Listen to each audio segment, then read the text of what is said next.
राम राम जी सभी को। आज का हमारा जो टॉपिक रहेगा वो सिंधु घाटी सभ्यता का जो पार्ट छठा है वो हमारा टॉपिक रहेगा। इससे पहले सिंधु घाटी सभ्यता के 5 पार्ट आ चुके हैं, 5 वीडियो आ चुकी है। जिसने अब तक अगर वो नहीं देखा तो मैंने इस वीडियो के डिस्क्रिप्शन में उन 5 का लिंक भी दे दिया है, आप वहां से देख सकते हैं। क्योंकि HSSC हर बार एक क्वेश्चन जरूर पूछती है सिंधु घाटी सभ्यता से, इसलिए पेपर की दृष्टि से भी बहुत इंपॉर्टेंट हो जाता है ये टॉपिक। तो शुरू करते हैं। आज मैंने कुछ बहुत सारे फैक्ट थे, उस फैक्ट को मैंने पहले बोर्ड पर लिख दिया है ताकि कम से कम समय के अंदर बहुत ज्यादा चीजें हम सोल्व कर पाएं। क्योंकि अभी 2 वीडियो और आनी है, तो सिंधु घाटी सभ्यता की 7, 8, 10 वीडियो जो हैं, इतनी वीडियो होने के बावजूद भी अगर कोई क्वेश्चन बच के निकलता है तो फिर देखते हैं भाई क्वेश्चन कहां से बच के निकलेगा। शायद बच के निकलने की अब उम्मीद है वो बहुत कम रह गई है। और अब हम देखते हैं, क्योंकि हम वो क्वेश्चन भी सोल्व करेंगे जो अब तक पेपर के अंदर पूछे जा चुके हैं। एक वीडियो स्पेशल उसकी बनेगी 20, 30, 50 मिनट की, जितनी भी बनेगी बड़ी वीडियो रहेगी। तो आज हम शुरू करते हैं कि पाकिस्तान से सिंधु घाटी सभ्यता के जो जो स्थल मिले हैं उनमें महत्वपूर्ण स्थल कौन कौन से थे। हमने 7 महत्वपूर्ण स्थल तो देख लिए थे, और भारत के अंदर किन किन राज्यों से कौन कौन से महत्वपूर्ण स्थल मिले थे और उन महत्वपूर्ण स्थलों से क्या क्या खास बात जो पेपर के अंदर पूछी जा सकती है, हमने वो सारी कवर कर ली थी। आज हम देखते हैं कि पाकिस्तान के 3 प्रांत जो हैं, पाकिस्तान के 3 प्रांतों से सिंधु घाटी सभ्यता के जो स्थल मिले हैं उनमें एक प्रांत का नाम है सिंध प्रांत। तो पाकिस्तान के सिंध प्रांत से वैसे तो बहुत ज्यादा वहां से स्थल मिले हैं, जैसे मोहनजोदारो मिला है और अन्य स्थल भी मैंने यहां पर लिख दिए हैं। आगे आप बात करते हैं। सिंध प्रांत से एक स्थल मिला है कोट दीजी। ये कोट दीजी के बारे में एक तो एग्जाम के अंदर क्वेश्चन ये पूछ लिया गया था कि हड़प्पा कालीन कोट दीजी स्थल है निम्नलिखित में से किस महत्वपूर्ण स्थल के समीप है। तो ऑप्शन दे रखा था लोथल था, कालीबंगा था, मोहनजोदारो था, हड़प्पा था। तो इसका उत्तर आ जाएगा मोहनजोदारो। तो अब देखते हैं कोट दीजी। इस कोट दीजी से महत्वपूर्ण साक्ष्य किसके मिले थे। तो अलंकृत खंबा जो है, उस अलंकृत खंबे के साक्ष्य जो मिले थे वो कोट दीजी से मिले थे। और कोट दीजी से खास बात क्या मिली थी कि पत्थर के तीर के निशान, यानी पत्थर का तीर था और उसके निशान कहां से मिले हैं। तो पत्थर के तीर उसके निशान मिले हैं वो कोट दीजी से मिले हैं, या सिंध प्रांत से मिले हैं, या पाकिस्तान से मिले हैं। अगर पूछ लिया जाए कि अलंकृत, यहां खंबे के स्थान पे अगर दे दे अलंकृत ईंट, तो अलंकृत ईंट के जो साक्ष्य हैं वो भारत से मिले हैं। और भारत में राजस्थान जो राज्य है, उस राजस्थान राज्य के अंदर कालीबंगा एक स्थल है, कालीबंगा, जो कि नगर की संज्ञा भी दी गई है। इस कालीबंगा से मिले थे वो ईंट के साक्ष्य मिले थे। अगला स्थल देखते हैं हम। अगला स्थल का नाम है आमरी। और ये आमरी जो स्थल है इससे बारासिंगा के जो सींग के साक्ष्य है, या बारासिंगा जो है उसके साक्ष्य मिले थे आमरी से। अगला स्थल का नाम है अली मुराद। जो अली मुराद है इसके बारे में हमेशा एक चीज नोट बना के ध्यान रखना, और मैंने आगे लिख भी दिया इसके बारे में कि अली मुराद को नोट बना के याद रखना कि सिंधु सभ्यता का एकमात्र ग्रामीण स्थल जो था, तो सिंधु घाटी सभ्यता का एकमात्र ग्रामीण स्थल, यहां से ये लाइन इंपॉर्टेंट हो जाती है कि एकमात्र ग्रामीण स्थल की अगर बात करें तो अली मुराद है। और कहां पर है, सिंध प्रांत में, पाकिस्तान के अंदर है। अगला है जुहिर हडो या जुहिर दड़ो भी मिल जाता है इसका नाम। इसमें क्या साक्ष्य मिले थे, तो स्टेडियम के साक्ष्य जो मिले हैं वो कहां से मिले हैं। तो स्टेडियम के साक्ष्य मिले थे जुहिर हडो से। अगर पूछ लिया जाए कि भारत के अंदर स्टेडियम के साक्ष्य कहां से मिले थे, भारत में स्टेडियम के साक्ष्य कहां से मिले थे, तो हमने इसको पिछली वीडियो में भी कवर कर दिया था कि भारत में स्टेडियम के जो साक्ष्य हैं वो धोलावीरा से मिले थे, धोलावीरा। तो भारत के अंदर अगर बात की जाए तो धोलावीरा से स्टेडियम के साक्ष्य मिले थे। और अगर पाकिस्तान में बात की जाए तो जुहिर हडो जो है यहां से स्टेडियम के साक्ष्य मिले थे। अगला महत्वपूर्ण स्थल है अल्लादीनो। ये अल्लादीनो जो है इसके बारे में खास बात क्या याद रखनी है कि अरब सागर व सिंधु नदी के संगम पर, के तट पर ये बंदरगाह स्थल रहा है। जैसे अगर आप बात करें तो ये भारत का, जिस प्रकार से आप यहां से भारत को देखते हैं, बस मैं इधर वाला नहीं बनाऊंगा। यहां से जैसे आप पाकिस्तान के बारे में देखते हैं, पाकिस्तान इस प्रकार से यहां तक है।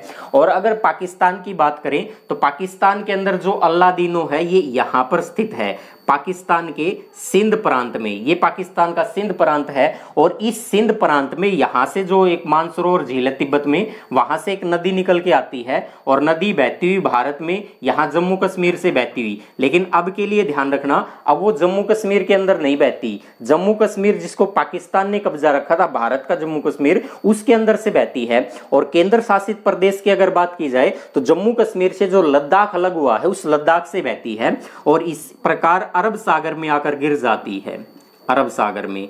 तो एक तरफ तो ये लग गया अरब सागर, और अरब सागर में जो ये मुहाना बन रहा था जहां सिंधु नदी यहाँ कर मिल रही है अरब सागर में, यहीं पर स्थित है और उस स्थल का नाम है अल्लादीनो। तो उस स्थल का नाम है अल्लादीनो। तो अल्लादीनो के बारे में खास बात क्या मिली थी कि ये अरब सागर और सिंधु नदी जो है इनका जो ये संगम होता है, यहां पर स्थित स्थल कौन सा है? अल्लादीनो है। अगला पाकिस्तान का एक प्रांत है और पाकिस्तान के प्रांत का नाम है बलूचिस्तान। इस बलूचिस्तान के बारे में हमने एक वीडियो के अंदर दूसरी वीडियो में बात की थी।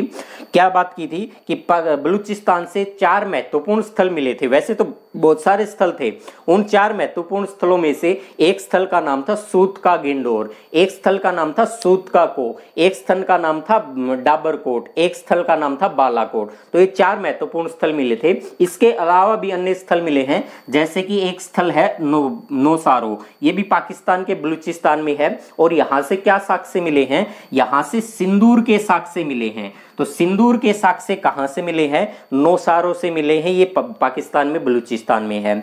अगला स्थल है बालाकोट। ये बालाकोट भी पाकिस्तान के बलूचिस्तान प्रांत में है। यहां सीप का उद्योग जो था वो यहां के लिए प्रसिद्ध था, यहां से उसके साक्ष्य भी मिले हैं। अगला स्थल ध्यान रखना, ये भारत का स्थल है धोलावीरा। ये भारत का स्थल है और मैंने नोट बना के इसको पॉइंट नोट कर रखा है कि धोलावीरा से क्या खास बात मिली थी कि हाथी दांत का जो पैमाना था, ये हाथी दांत का पैमाना कहां से मिला था? धोलावीरा भारत में है, भारत के गुजरात राज्य में, और कच्छ की खाड़ी में स्थित स्थल का नाम है धोलावीरा। अगला स्थल है कालीबंगा, जो राजस्थान राज्य में है और राजस्थान में हनुमानगढ़ जो जिला है उस हनुमानगढ़ जिले के अंदर कालीबंगा है। इस कालीबंगा से क्या खास बात मिली थी? साक्ष्य किसके मिले हैं? वैसे तो हमने कालीबंगा को विस्तार से पढ़ लिया था एक वीडियो के अंदर। अब देखते हैं मरीन पट्टिका जो है, उस मरीन पट्टिका या जिसको कह सकते हैं मिट्टी की पट्टिका, तो मिट्टी की पट्टिका बनी हुई उसके साक्ष्य मिले हैं कहां से? कालीबंगा से। इस मरीन पट्टिका में क्या क्या खास बात मिली थी? तो इस पट्टिका के अंदर मिला था सींग युक्त देवता। तो एक तो सींग युक्त देवता थे जो इसके सीधी साइड थी, या जिसको कह सकते हैं फ्रंट के अंदर, या जिसको सामने कह सकते हैं, या जिसको आगे वाली साइड कह सकते हैं, उसके अंदर मिला था सींग युक्त देवता जो है उसकी एक प्रतीक या चिन्ह मिला था उसके सामने। और मरण पट्टिका जो थी इसके बैक साइड में यानी पीछे की तरफ, यानी बैक साइड पीछे की तरफ क्या मिला था कि मनुष्य अपने साथ एक बकरी को ले जाता हुआ दिखाई दिया था। तो मनुष्य अपने साथ क्या ले जाता हुआ दिखाई दिया था? एक बकरी को लेकर जाता हुआ। उसके साक्ष्य कहां से मिले थे? कालीबंगा से मिले थे। तो मैं इसको एक बार रफ कर रहा हूं, उसके बाद इसी सभ्यता के बारे में और बहुत सारे फैक्ट आने वाले हैं, तो आप उन फैक्टों को जरूर देखें। इससे आगे मैंने फैक्ट लिख दिए कुछ इंपॉर्टेंट है, जैसे पूछ ले कि दुर्ग व नगर अलग अलग रक्षा प्राचीर से घिरे मिले हैं, तो वो कहां से मिले हैं? कालीबंगा। पहले तो ये देख लें, क्योंकि पिछली वीडियो में हमने वैसे तो डिस्कस कर लिया था, लेकिन जो आज पहली बार देख रहा उसको भी समझ में आना चाहिए कि दुर्ग और नगर जो थे कौन से दुर्ग था और कौन सा नगर था।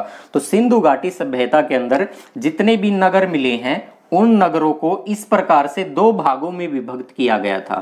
2 भागों में विभक्त कर दिया।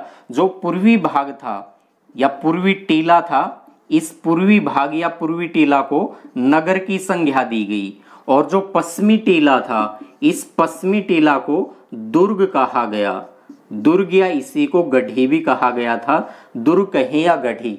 तो पूर्वी टीला था, ये एक ही स्थल है। इस स्थल के दो भाग थे, एक पूर्वी टीला जिसे नगर कहा और पश्चिमी टीला जिसे दुर्ग कहा। तो दुर्ग व नगर जो थे इनको अलग अलग रक्षा प्राचीर से, तो रक्षा प्राचीर किस प्रकार से थी कि दुर्ग जो था इसको चार ओर से इस प्रकार से दीवार बनाकर इसको घेर दिया जाता था। इस दीवार को ही कहा गया था रक्षा प्राचीर। इसी दीवार को कहा गया रक्षा प्राचीर। इसे एक और नाम भी दिया गया परकोटा, कि परकोटे से घिरा हुआ कौन सा स्थल मिला है जो अलग अलग परकोटे से घिरा था। तो जिसका पूर्वी टीला भी इस प्रकार से परकोटे से घिरा मिला और पश्चिमी टीला भी परकोटे से घिरा मिला, तो वो स्थल था कालीबंगा, जो राजस्थान राज्य में है, हनुमानगढ़ जिले में। अगला क्वेश्चन है, दुर्ग व नगर एक ही रक्षा प्राचीर से, जिसमें दुर्ग और नगर जो था वो केवल और केवल एक ही रक्षा प्राचीर से घिरे हुए थे। इस प्रकार से दोनों में एक ही रक्षा प्राचीर थी। और वो स्थल कहां से मिला है? वो स्थल मिला है लोथल। लोथल तो भारत के गुजरात राज्य में ही है और सुरकोटदा भी भारत के गुजरात राज्य में ही है, लेकिन दोनों में फर्क क्या है? लोथल खंभात की खाड़ी में है और सुरकोटदा जो है ये कच्छ की खाड़ी में है, गुजरात में ही तटीय स्थल मिले हैं। और दोनों के दोनों अलग अलग पूर्वी टीला और पश्चिमी टीला जो है या दुर्ग और नगर जो हो एक ही रक्षा प्राचीर से घिरे हुए ऐसे दो महत्वपूर्ण स्थल मिले हैं, एक लोथल और दूसरा सुरकोटदा। अगला क्वेश्चन देखते हैं, जिसमें कोई रक्षा प्राचीर नहीं थी, यानी ना तो पूर्वी टीला किसी रक्षा प्राचीर से घिरा हुआ मिला था और ना पश्चिमी टीला किसी रक्षा प्राचीर से घिरा हुआ, तो वो स्थल कौन सा था? तो वो स्थल कौन सा था? वो था चनहुदड़ो। तो चनहुदड़ो जो है ये स्थल मिला है। और चनहुदड़ो के बारे में सब जानते हैं कि मोहनजोदड़ो के समीप यानी पाकिस्तान के सिंध प्रांत में है। तो चनहुदड़ो क्या है कि जिसमें कोई रक्षा प्राचीर नहीं थी, किसी प्रकार के प्रकोटे से नहीं घिरा मिला था। अगला क्वेश्चन है, दुर्ग और नगर जो हैं इनके बीच में एक मध्यमा मिला है, या कह सकते हैं कि नगर और दुर्ग के अलावा एक तीसरा भी जो है वो था, जिसे तीन भागों के अंदर बटा हुआ कह सकते हैं। तो एक तो हो गया पूर्वी टीला, एक हो गया पश्चिमी टीला। बहुत सारे महत्वपूर्ण स्थल हैं वो दो भागों के अंदर विभक्त मिले हैं, लेकिन जो धोलावीरा है, धोलावीरा कहां पर है? धोलावीरा और सुरकोटदा दोनों के दोनों कहां पड़ते हैं? गुजरात राज्य में कच्छ की खाड़ी के स्थित हैं। तो इन दोनों के अलावा यहां से एक अन्य स्थल भी बना है जिसे कहा गया मध्यमा। तो एक पूर्वी टीला हो गया, एक पश्चिमी टीला हो गया और एक मध्यमा हो गया, यानी तीन भागों में विभक्त मिला है। वो कौन सा था? धोलावीरा। बाकी के अंदर मध्यमा नहीं था, लेकिन धोलावीरा में मध्यमा मिला है और यहीं से एक स्टेडियम के साक्ष्य भी मिले थे। चलो मैं इसको रफ कर रहा हूं, स्क्रीनशॉट जिसको लेना तो ले सकता है।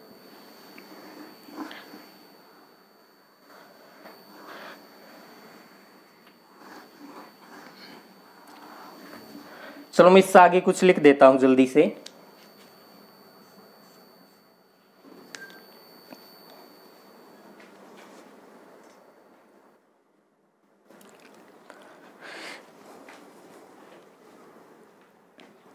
तो आगे हम बात करते हैं नगर नियोजन की। सिंधु घाटी सभ्यता में जो नगर के साक्ष्य मिले हैं वो तो नगर नियोजन किस प्रकार से था? तो मैं एक इस प्रकार से नगर बना देता हूं। ये पूर्वी भाग था और इसी पूर्वी भाग को संज्ञा दी गई थी नगर की संज्ञा। तो एक नगर है।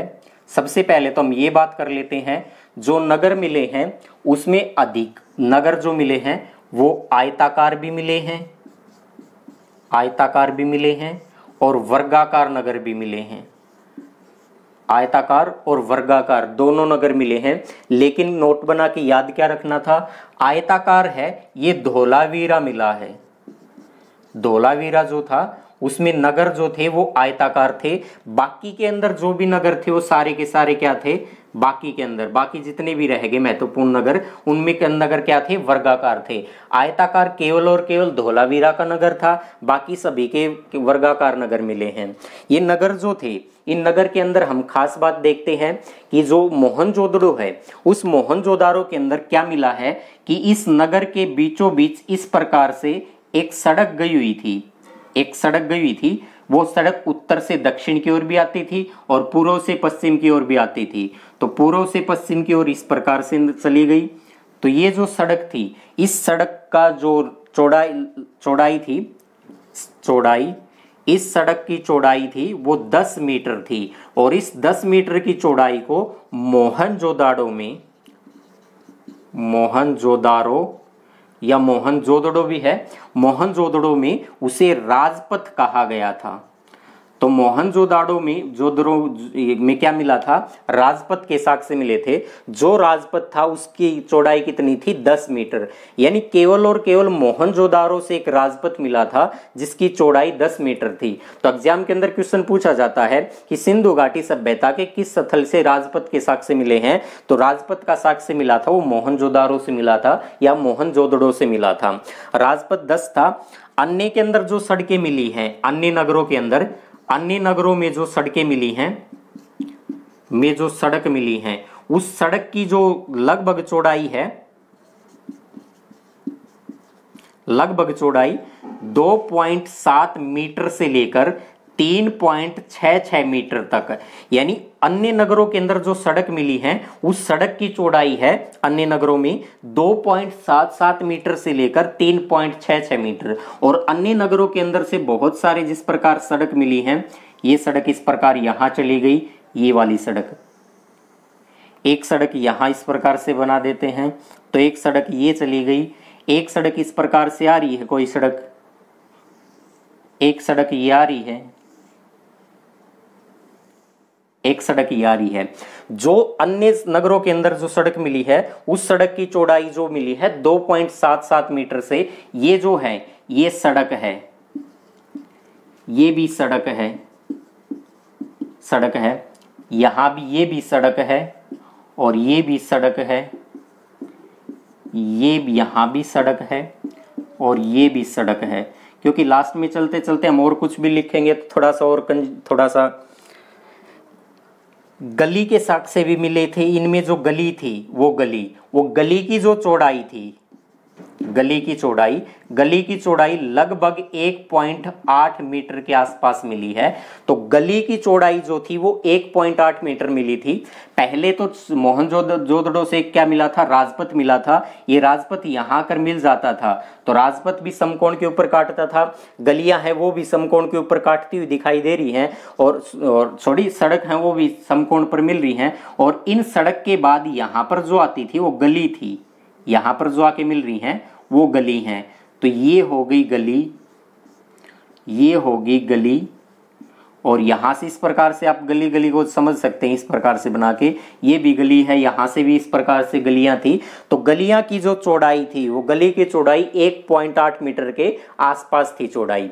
इन गलियों के अंदर क्या मिले हैं, घरों के साक्ष्य मिले हैं।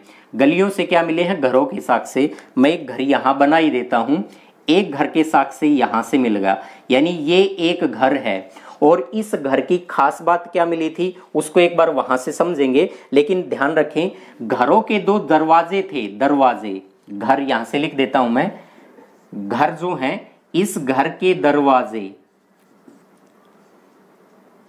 दरवाजे 2 थे, वो गली में खुलते थे।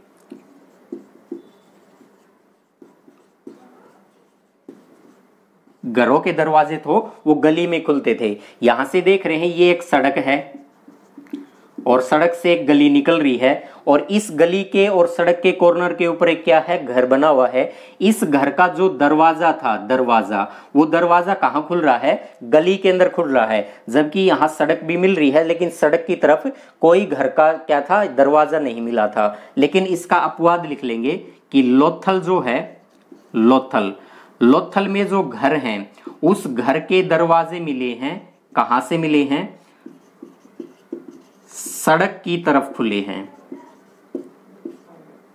सड़क की तरफ खुले मिले हैं।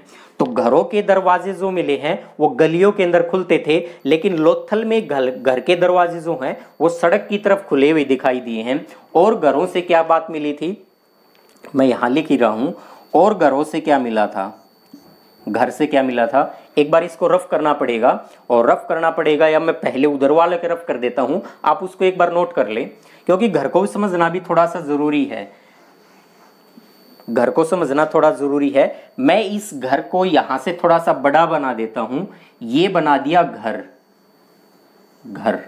बना दिया घर। इस घर में यहां से तो सड़क लगती थी, सड़क, और इस घर में यहां पर जो लगता था वो गली लगती है, यहां गली लग रही है और एक तरफ सड़क लग रही है, और गली की तरफ इस घर का क्या होता था, दरवाजा होता था। जहां घर का दरवाजा होता था उस दरवाजे के बिल्कुल सामने घर के आंगन में क्या होता था, एक दीवार होती थी। यहां पर एक दीवार होती थी, घर का गली में दरवाजा खुलता था और दरवाजे के बिल्कुल सामने घर में एंट्री करते 2 कदम के ऊपर क्या मिलता था, एक दीवार लगी होती थी, ताकि घर के बाहर से कोई गुजरे तो उसको घर के अंदर से कुछ भी दिखाई ना दे। इस प्रकार से घर में एंट्री करनी होती तो इसमें यहां जाके इस दीवार के बाहर से यहां निकलता, और क्या मिलता था, और इस गली और सड़क के जो हैं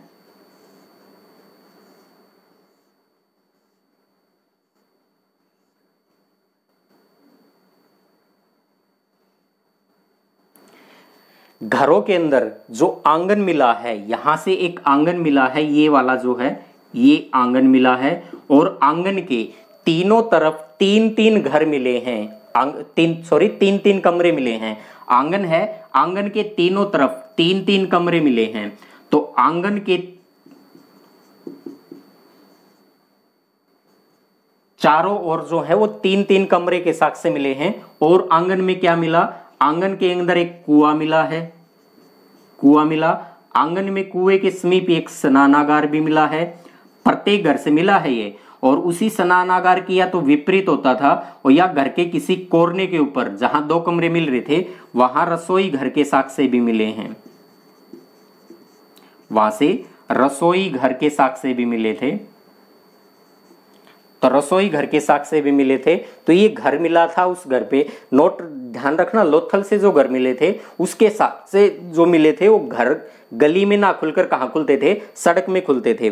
और क्या खास बात रही थी, इसमें जो नगर नियोजित किए गए थे, तो नगर नियोजित जो किए गए थे उस नगर को कहा गया, ये जालनुमा पद्धति पर, जालनुमा पद्धति जो है उसके आधार पर बनाया गया था। इसके अन्य नाम भी मिल जाता है, इसी को कहा जाता है ऑक्सफोर्ड पद्धति।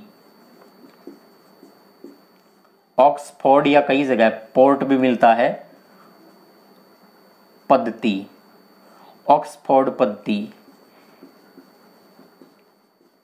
चेम्सफोर्ड पद्धति, ये भी इनके अन्य बहुत सारे नाम मिले हैं। चेम्सफोर्ड पद्धति भी है, जालनुमा भी मिला है, इसे ग्रीक पद्धति भी कहा जाता था, ग्रीक पद्धति भी कहा जाता था, इसी को ग्रीक पद्धति। तो इस आधार के ऊपर जो है वो नगर बसाए गए थे जिन्हें जालनुमा पद्धति भी कहा गया था। ऑक्सफोर्ड या ऑक्सफोर्ड पद्धति, चेम्सफोर्ड पद्धति, ग्रीक पद्धति, इस आधार पर नगर क्या थे वो बनाए गए थे। ये यहां पर मैं लिख देता हूं, आपको ठीक लगेगा थोड़ा सा। राजपथ, ये राजपथ, ये राजपथ, ये राजपथ, ये वाली सड़क है, ये वाली सड़क है, ये वाली सड़क है, ये यहां से गली थी। तो इतनी सारी बातें आपने जानी। अगली वीडियो के अंदर हम बहुत जल्द और वीडियो लेकर आने, इसका आगे का बहुत सारा शेष रह जाता है, ताकि हम बहुत कम समय में ज्यादा चीजें पढ़ पाएं। इसलिए मैं पहले बोर्ड के ऊपर उनको लिख दूंगा, क्योंकि फैक्चुअल बातें हैं, बोर्ड पर लिख के बस एक्सप्लेन करनी है और आपको थोड़ा सा उसके बारे में समझाना है। तो आज के लिए इतना ही। जय हिंद, जय भारत, धन्यवाद। लेकिन एक थोड़ा सा ध्यान रखेंगे, एक क्वेश्चन मुझे ध्यान आ गया और नोट बना के ध्यान रखेंगे क्वेश्चन को, कि अगर ये पूछे कि आंगन जो है, आंगन तो प्रत्येक घर के अंदर था और प्रत्येक घर के आंगन के तीनों तरफ क्या होते, कमरे थे, और कमरे कितने थे, 3 कमरे मिले हैं। 3 कमरे जो हैं वो तीनों तरफ होते थे, कुआं के साथ से मिले थे, स्नानागार भी मिला था, रसोई घर भी पूरा था। लेकिन अगर पूछ ले आंगन पक्की ईंट से जो मिले हैं, आंगन पक्की ईंट के जो मिले हैं वो कालीबंगा से मिले थे। आंगन जो है पक्की ईंट के साथ से कहां से मिले थे, तो कालीबंगा से मिले थे। जय हिंद, जय भारत, धन्यवाद।